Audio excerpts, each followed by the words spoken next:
Vamos lá, pessoal, mais uma rodada de aplicações de funções do segundo grau, né? Nas mais diversas áreas aí que a gente pode encontrar aplicações.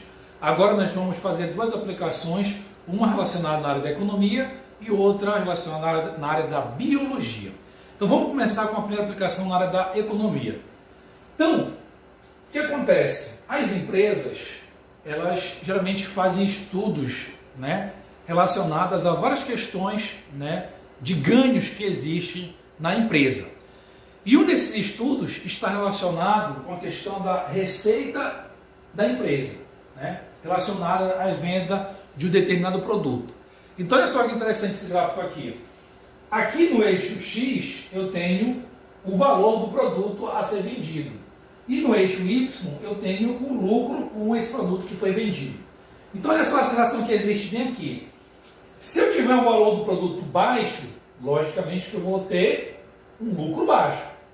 Aquilo que eu estou vendendo tem um preço pequeno, meu lucro também está relacionado com esse valor pequeno. Então, valor pequeno para o produto, um lucro pequeno. E aí, à medida que eu vou aumentando aqui, à medida que eu vou aumentando o valor desse meu produto, logicamente que o valor do meu lucro também vai aumentando, ele vai crescendo. E aí atinge um valor aqui máximo, né, do meu lucro, que aqui nós sabemos que seria o vértice dessa parábola, que está sendo representado pelo lucro máximo. E a partir desse ponto, se eu continuar aumentando o valor do meu produto, meu lucro começa a cair, né? Por que isso acontece? Por que isso acontece? Veja bem, eu poderia pensar, desenhar uma reta de tal maneira que eu pensasse assim: quanto maior for o valor do meu produto, maior vai ser o meu lucro, tá certo? Se eu aumento o valor do meu produto, ele vai, logicamente, me rentabilizar uma maior quantidade aqui e meu lucro aumenta. Só que você não pode se esquecer que o seu produto ele está relacionado diretamente à questão das vendas. Se você aumentar muito o valor do seu produto, logicamente que existem faixas de consumidores que têm determinados pontos, determinados poderes aquisitivos.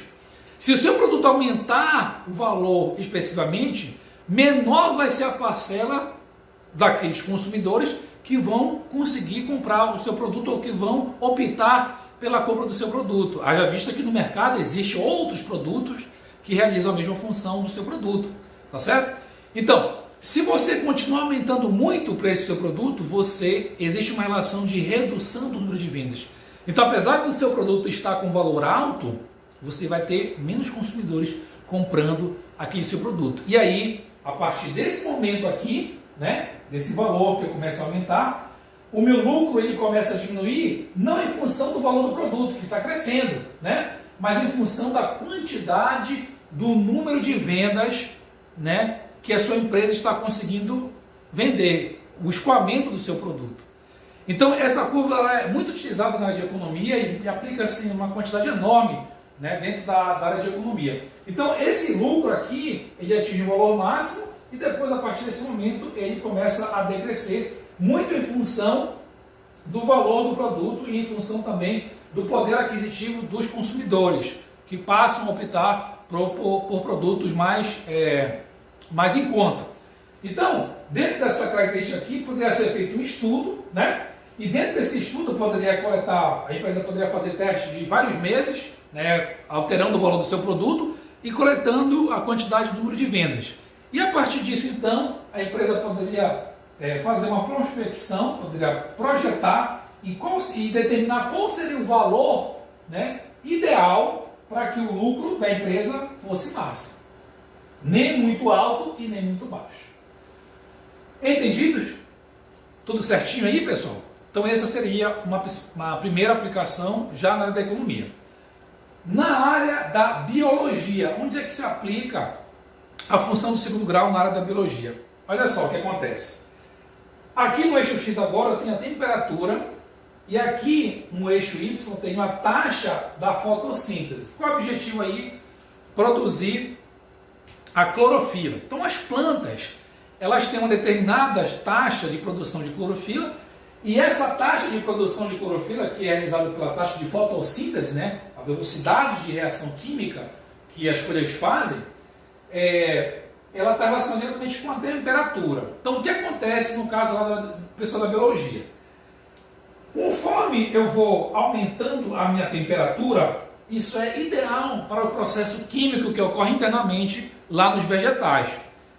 E aí, conforme eu vou aumentando essa minha temperatura, eu também atinjo aqui um ponto máximo, né? Que seria o nosso vértice, que aqui está sendo representado pela temperatura ótima para poder produzir maior quantidade de clorofila através do processo da fotossíntese. Então, o que acontece? Se a temperatura for muito baixa, as enzimas responsáveis pela produção da fotossíntese, elas estão no grau, né, de produção, de trabalho, em outras palavras, muito reduzido. Elas não têm um processo muito eficiente a baixa temperatura.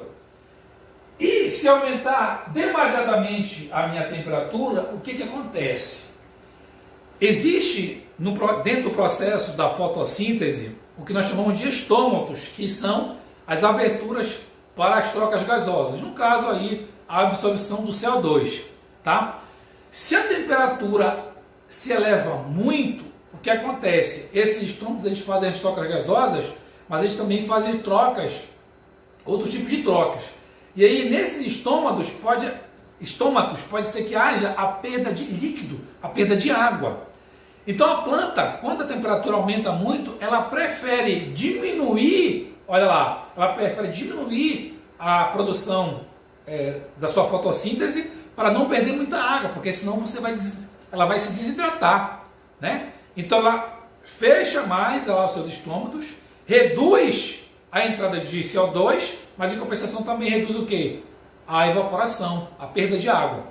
E aí eu trouxe para ti também aqui, ó, a fórmula da fotossíntese, né? Ela ela absorve CO2, reage com a água que ela tira do solo, e na presença de luz produz a glicose, que na verdade é a clorofila, e libera oxigênio para a atmosfera. Então o que acontece? Se eu reduzo aqui, ó, a quantidade de CO2, logicamente que eu vou reduzir a quantidade de clorofila, tá certo? E como é que eu consigo reduzir essa quantidade de CO2 então? Justamente quando a temperatura aumenta demasiadamente e a planta, o vegetal, ela começa a fechar os estômatos, que é por onde entra o CO2, ela fecha para que não haja perda de líquido, no caso aí a água, tá certo? Então, esse gráfico aqui, ele representa exatamente essa velocidade ou essa taxa de produção da fotossíntese, que no caso é a clorofila, tá? Então, a temperatura média, logicamente, que varia de vegetal para vegetal, mas normalmente essa temperatura média ela gira em torno de 30 a 40 graus, né?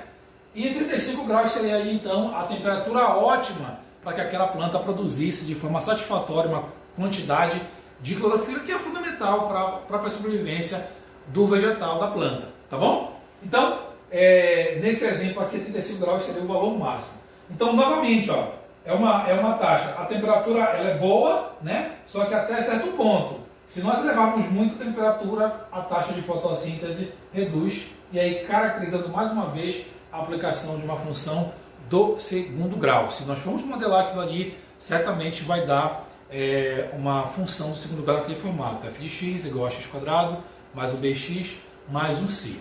Tudo bem, pessoal?